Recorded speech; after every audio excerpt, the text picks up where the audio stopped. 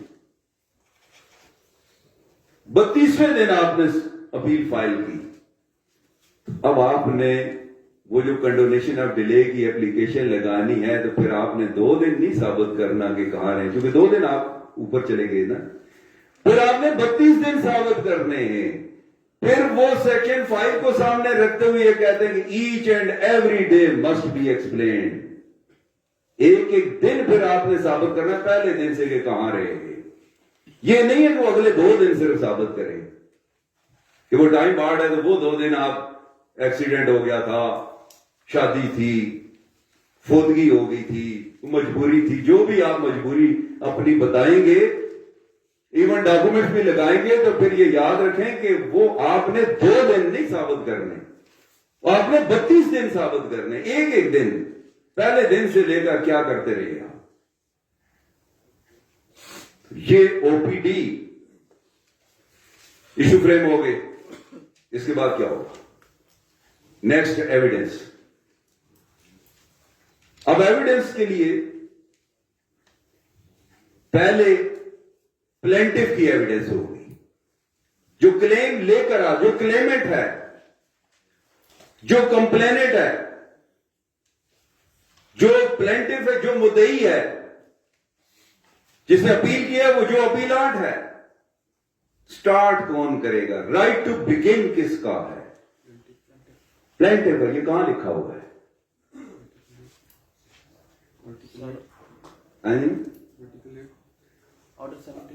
Order 18 کا rule 1. Right to begin. Start کس نے کرنا ہے؟ رائٹ ٹو بگن کس کا؟ ڈیفینڈنٹ کا نہیں ہے, ریسپونڈنٹ کا نہیں ہے. اپیل ہے, اپیلانٹ پہلے بحث کرے گا کہ اپیل جو فائل کی ہے اس نے, یہ امپیونڈ آرڈر میں کیا غلطی ہے وہ بتائے. ریسپونڈنٹ نے تو اس آرڈر کو سپورٹ کرنا ہے کہ یہ ٹھیک آرڈر ہوا ہے.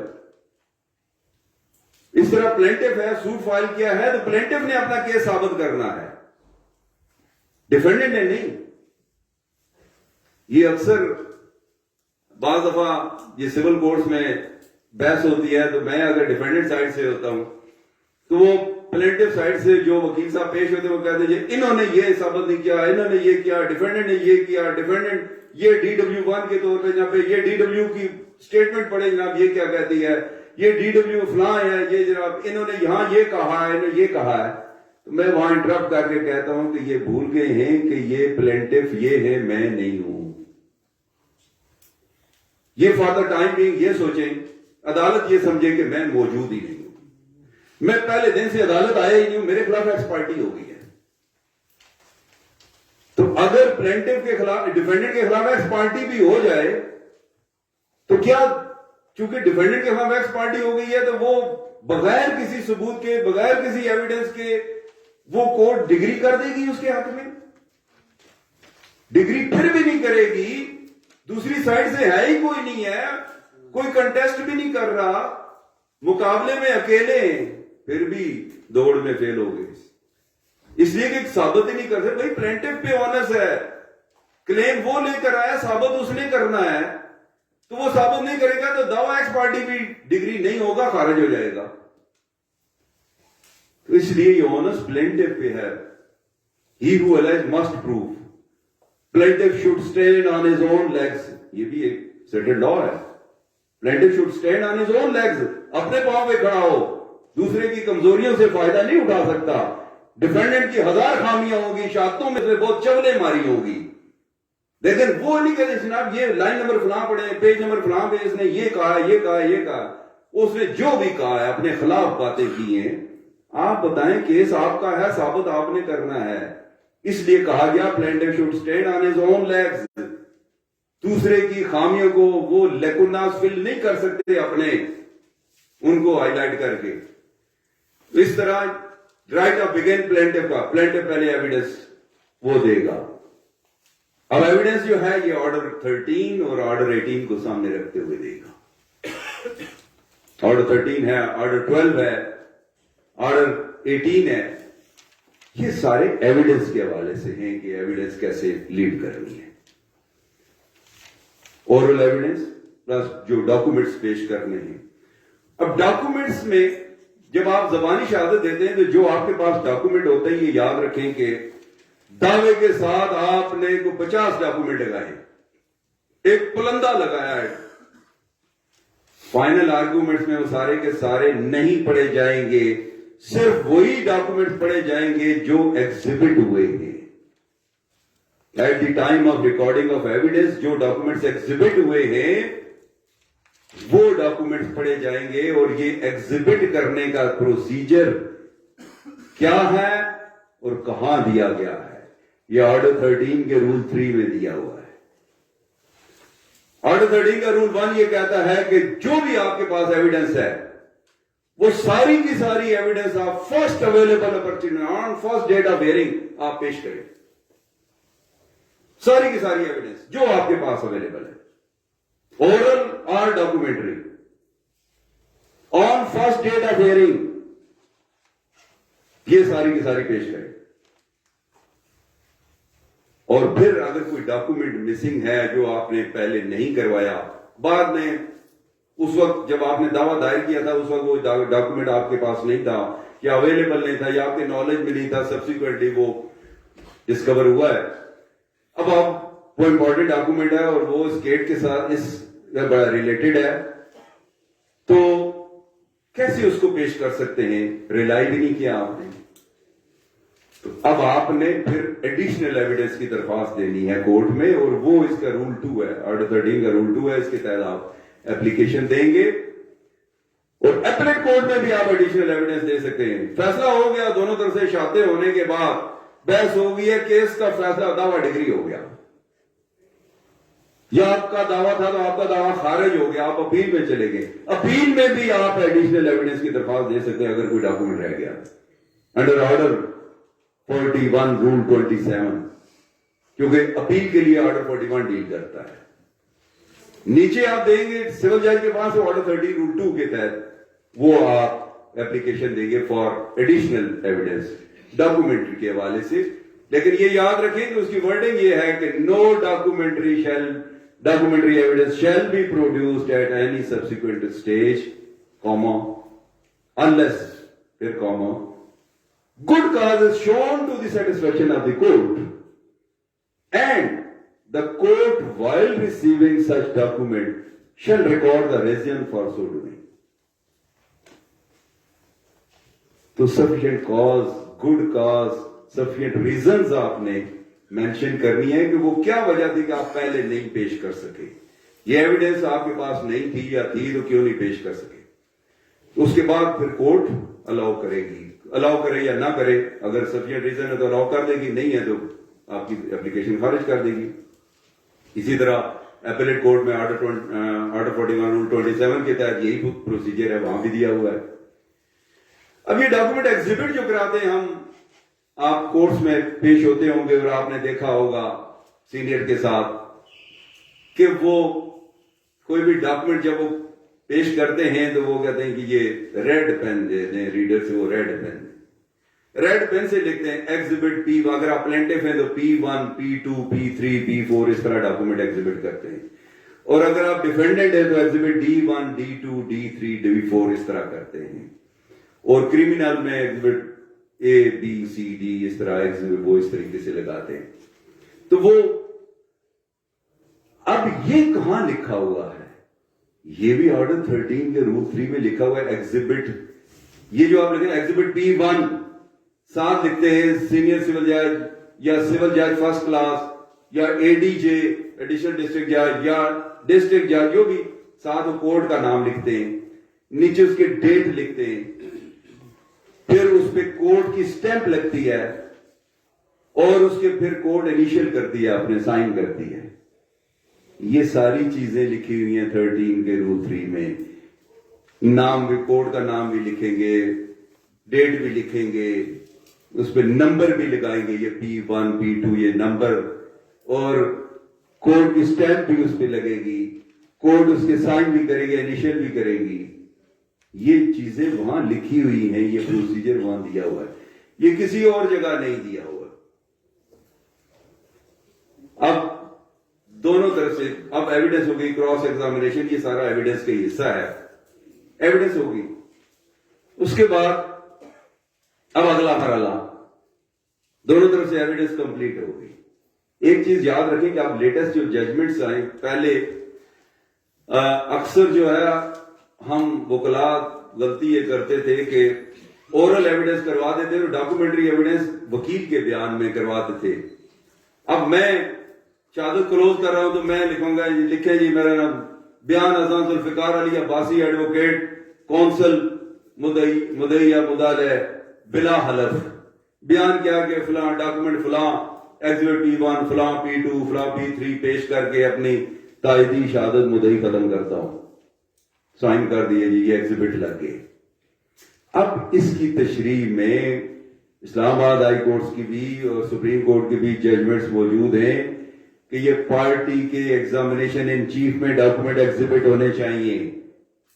وکیل کے بیان میں جو ڈاکومنٹ ایگزیبٹ ہوئے وہ نہیں پڑھے جائیں گے, اس لیے کہ پارٹی کے بیان میں جب ڈاکومنٹ ایگزیبٹ ہوں گے تو اس کو کراس کرنے کا موقع ملے گا, اس پہ جرا کر سکتا ہے دوسرا وکیل. جو وکیل کے بیان میں ہوئے اس پہ جرا نہیں کر سکتا. اور پھر وکیل کا بیان بھی بلا حلف ہے, وداؤٹ اوتھ ہے نا. آپ نے CRPC بھی پڑھی ہوگی, آپ نے یہ ملزم کی سٹیٹمنٹ پڑھی ہوگی کہ یہ جب ایویڈنس پہلے جب وہ ٹرائل یہ فرد جرم جب عائد ہوتا ہے, ٹھیک ہے, 4 فریم ہوتا ہے, تو اس میں ایک سوال لاسٹ میں پوچھا جاتا ہے کیا آپ اپنے حق میں کوئی شہادت صفائی پیش کریں گے,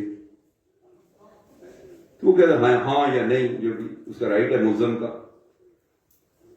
اب اس میں ملزم کی 2 سٹیٹمنٹس ہوتی ہیں, ایک 340 کی اور ایک 342 کی. پڑھا ہے نا آپ نے CRPC, ایک ہے آن اوتھ اور ایک ہے وداؤٹ اوتھ. جو آن اوتھ ہے اس پہ کراس ایگزامینیشن ہوگا, اور جو وداؤٹ اوتھ ہے اس پہ کراس ایگزامینیشن نہیں کر سکتے, جرا نہیں ہو سکتی. ٹھیک ہے, اب وکیل صاحب نے بیان کرایا بلا حلف وداؤٹ اوتھ ہے, تو وکیل پہ جرا تو نہیں ہو سکتی نا. اب یہ ڈاکومنٹ ان ریبٹڈ گئے, اس کی کوئی ریبٹل نہیں ہے, تو یہ اس کے خلاف استعمال ہو رہے ہیں نا دوسری پارٹی کے. تو اگر وہ اس کے بیان میں آتے پارٹی کے پلینٹف کے, یا اگر ڈیفینڈنٹ کی سٹیٹمنٹ میں آتے, تو وہ جو گواہ, اس گواہ پہ جو جرا کر رہا ہے دوسری پارٹی کا وکیل, وہ اس ڈاکومنٹ کو بھی شیک کرے گا نا, اس پہ بھی کوشچن کرے گا. اس لیے یہ اب ججمنٹس یہ اسلام آباد ہائی کورٹ کی بھی اور سپریم کورٹ کی ججمنٹس جو آئی ہیں کہ یہ وکیل کے بیان میں جو ڈاکومنٹ ایگزیبٹ ہوں گے وہ نہیں پڑھے جائیں گے. تو اس لیے اس چیزوں کا بھی آپ نے خیال رکھنا ہے کہ آپ کی اس غلطی کی وجہ سے پارٹی کا نقصان نہ ہو جائے. ایویڈنس ہو گئی, اب مرحلہ آ گیا فائنل آرگومنٹس کے لیے اور اس کے بعد فیصلہ.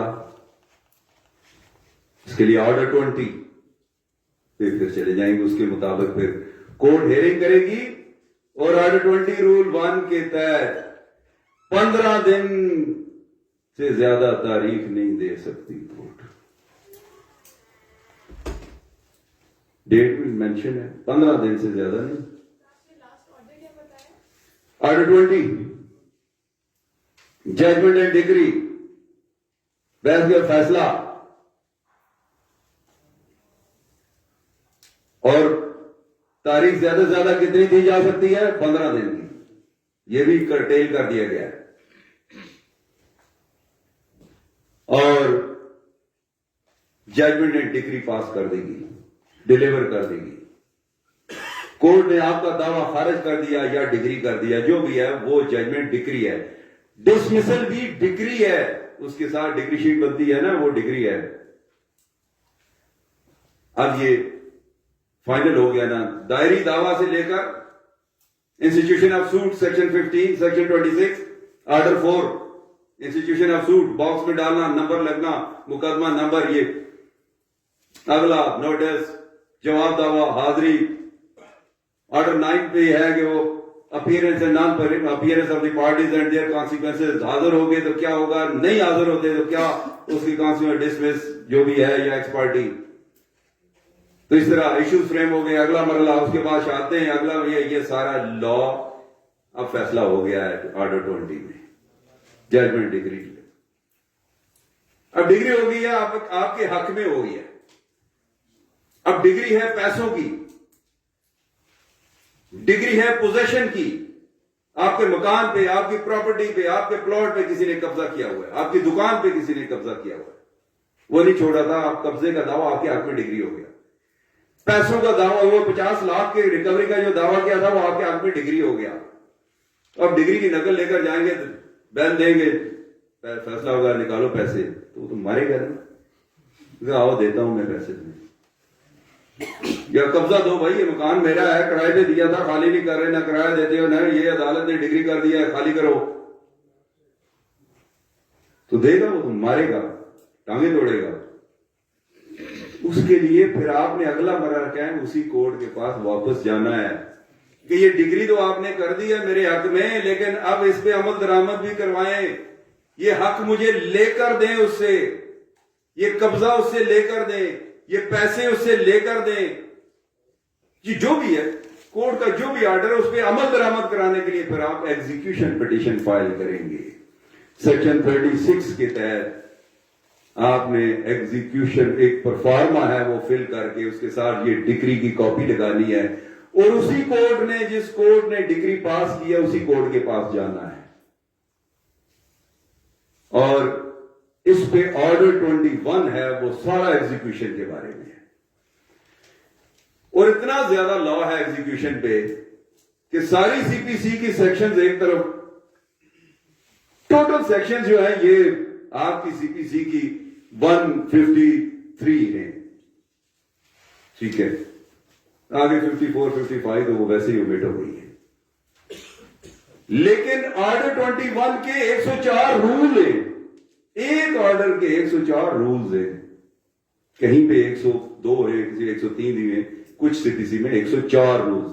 تو یہ 104 رولز ایک آرڈر کے ہیں. یہ سب سے لمبا آرڈر ہے.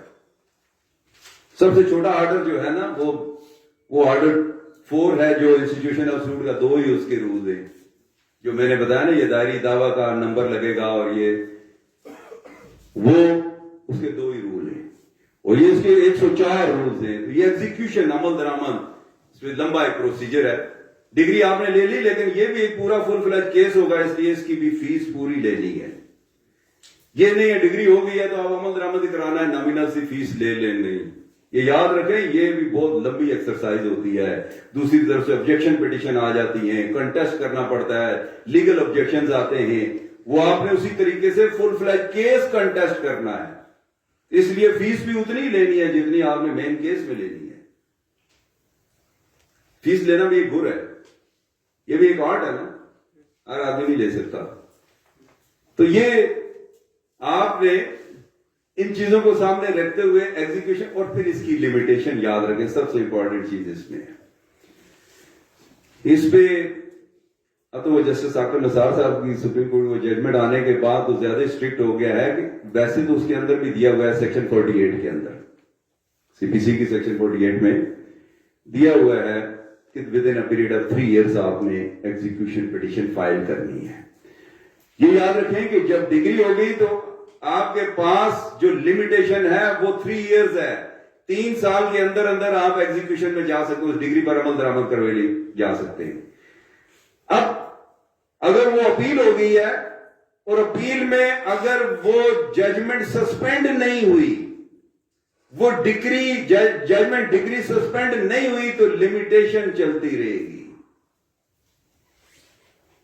یہ اکثر یہاں پر پریشانی ہوتی ہے.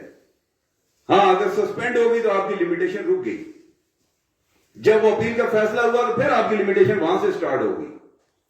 اب فرض کریں آپ نے پہلے 6 مہینے ضائع کر دیے، اپیل ہوئی تو وہ سسپینڈ ہوئی، تو آپ کے پاس 2.5 سال بقایا تھے. ڈسٹرکٹ جج کے پاس اگر اپیل ہے، اپیل خارج ہو گئی، دوسری پارٹی ہائی کورٹ میں چلی گئی. اب ہائی کورٹ سے ڈگری سسپینڈ نہیں ہوئی، ہائی کورٹ میں 5 سال تک کیس پینڈنگ رہا. وہاں سے جب فیصلہ ہوتا ہے وہ آپ کے حق میں ہو جاتا ہے، اور دوسری پارٹی کی وہ ریویژن خارج ہو جاتی ہے، تو آپ نیچے ایگزیکیوشن میں آئیں گے 6 سال کے بعد، 5 سال کے بعد، تو آپ لمیٹیشن کی بیس پہ فارغ ہو جائیں گے. یہ سمجھا جائے گا جس طرح آپ کے حق میں کوئی ڈگری ہوئی ہی نہیں ہے. اب اس بندے کے لاکھوں روپے اور جو کئی سال تک وہ کیس لڑتا رہا، سب ضائع ہو گیا، صرف اس چھوٹی سی غلطی کی وجہ سے کہ یہ 3 سال کی ایگزیکیوشن کی جو لمیٹیشن دی گئی ہے سیکشن 48 کے اندر، وہ آپ نے انووک نہیں کی، اور ود ان ٹائم آپ نے وہ فائل نہیں کیے، اس لیے آپ آئے. تو یہ یاد رکھیں، اگر ڈگری سسپینڈ نہیں ہوئی ہے تو پھر لمیٹیشن جو ہے وہ چلتی رہے گی، وہ رکے گی نہیں. تو اس طرح یہ عمل درآمد ہو گیا ڈگری کے. اس حد تک تو ہو گیا. یہ سبجیکٹ اتنا لمبا ہے کہ میں چاہ رہا تھا کہ اس میں اور بہت سی ایسی پروویژنز ہیں، لیکن ٹائم کم ہے، کہ میں آپ کو اور بہت سے طریقے اس کے اندر بتانا چاہتا تھا کہ یہ جو کوڈ آف سول پروسیجر ہے، جس کو کہتے ہیں ضابطہ دیوانی، یہ بندے کو دیوانہ بنا دیتی ہے. یہ دادا دعویٰ کرتا ہے اور پوتا فیصلہ سنتا ہے. 20 30 40 سال تک کیسز چلتے ہیں. یہ کیوں چلتے ہیں؟ یہ ضابطہ دیوانی کے اندر یہ چیزیں، یہ پروویژن موجود ہے. اب میں بتانا چاہ رہا تھا کہ اس کیسز کو لمبا کرنے کا کیا طریقہ ہے. یہ ہم اس کے اندر رہتے ہوئے قانون کو لمبا کرتے ہیں نا، چونکہ یہ سی پی سی کہتی ہے کیسے لمبا کیا جا سکتا ہے. ہم تو قانون کے طالب علم ہیں نا، تو اس قانون کو سامنے رکھتے ہوئے ہم تاریخ پہ تاریخ لیتے رہتے ہیں. شہادت آج نہیں ہے جی، ٹھیک ہے جی، اگلی تاریخ، پھر 6 موقع لیے، پھر آخری موقع، پھر حتمی آخری موقع، پھر قطعی حتمی آخری موقع. وہ پتہ نہیں کتنی سپرلیٹیو ڈگریز چلی جاتی ہیں، آخری، قطعی آخری، حتمی آخری، قطعی حتمی آخری، پھر کاسٹ پہ تاریخ پہ تاریخ ہوتی رہی ہے. یہ کس قانون کے تحت؟ اس سی بی سی کے اندر پروویژن ہے.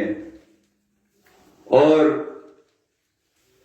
اس کے اندر میں آپ کو یہ بھی بتا سکوں کہ دعویٰ خارج کرنے کے کتنے طریقے، 101 پروویژن میں بتا سکتا ہوں دعویٰ خارج کرنے کے. کوئی ضرورت نہیں ہے لمبا 20 سال چلانے کی. یہ اور دعویٰ چھوٹا کرنے کا طریقہ، پہلی تاریخ میں دعویٰ خارج.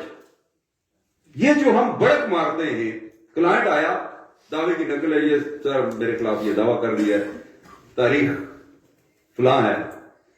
ایک بات ہے، ٹھیک ہے کوئی بات نہیں، یہ دعویٰ میں پہلی تاریخ پہ اڑا دوں گا. دعویٰ دیکھ کے یہ جو ہم بڑک مارتے ہیں کہ یہ دعویٰ میں پہلی تاریخ پہ اڑا دوں گا، کس قانون کے تحت؟ اس قانون کے تحت. مجھے پتا ہے آرڈر 12 کا رول 6 کیا کہتا ہے، مجھے پتا ہے آرڈر 15 کا رول 1 کیا کہتا ہے. آگے تاریخ نہیں دی جا سکتی، پہلی تاریخ پہ دعویٰ فارغ. اور دعویٰ کن کن حالات میں خارج کیا جا سکتا ہے، یہ ایک پروویژن نہیں ہے. یہ چونکہ اب ٹائم بہت ہے، آگے جمعہ بھی ہے، تو یہ اگر کوئی مزید ٹائم ملا تو میں آپ کو سیکشن 9 کے تحت دعویٰ خارج کیا جا سکتا ہے، سیکشن 10 کے تحت، سیکشن 11 کے تحت، سیکشن 12 کی سب کلاس 1 کے تحت، سیکشن 16، سیکشن 91 ایڈوکیٹ جنرل کی پرمیشن نہیں لی، دعویٰ ڈائریکٹ دائر کر دیا پبلک نیوسینس، پبلک چیریٹیز کے حوالے سے، سیکشن 91 اور 92، آرڈر 2 کے رول 2 کے تحت، آرڈر 6 کا رول 16 پلیڈنگز میں امینڈمنٹس کے حوالے سے، آرڈر 6 کا رول 18 امینڈمنٹ کے لیے کورٹ نے آرڈر کیا نہیں امینڈڈ پلین فائل کر سکے، دعویٰ خارج. آرڈر 7 کا رول 10 لے جاؤ فائل اور جہاں مرضی ہے جا کر داخل کرو، یہاں سے فارغ ہو. آرڈر 7 کا رول 11، آرڈر 7 کا رول 21 فرد پتہ خالی نہیں جمع کرایا، اس کے دعوے کے ساتھ نہیں لگایا.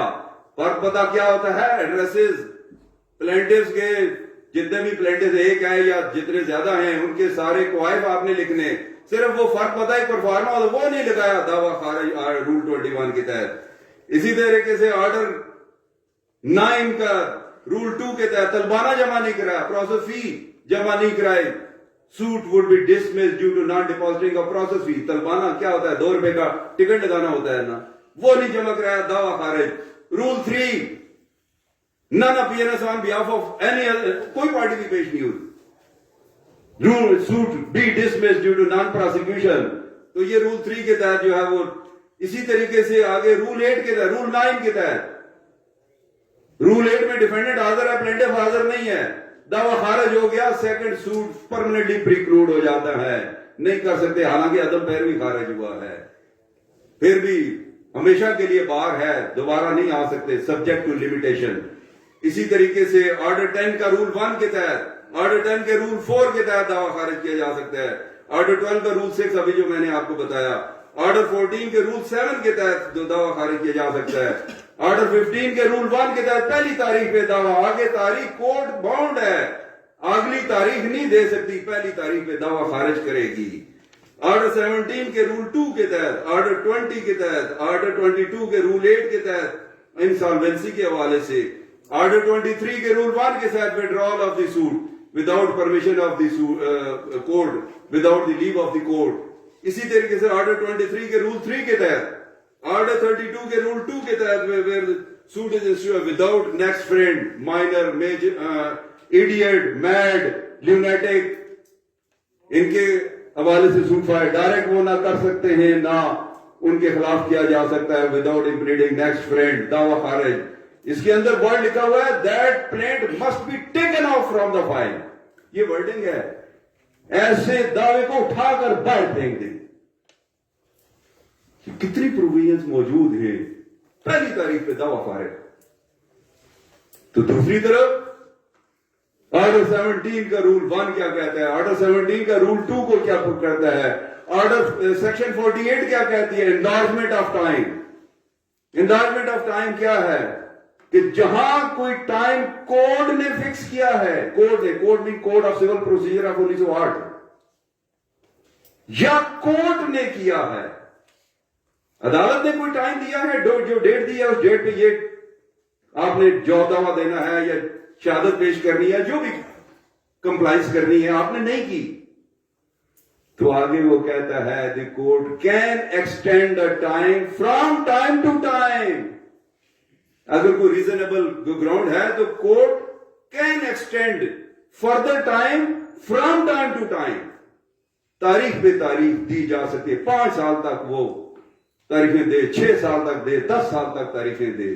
یہ سیکشن 48 کہتی ہے، یہ آرڈر 17 کہتا ہے.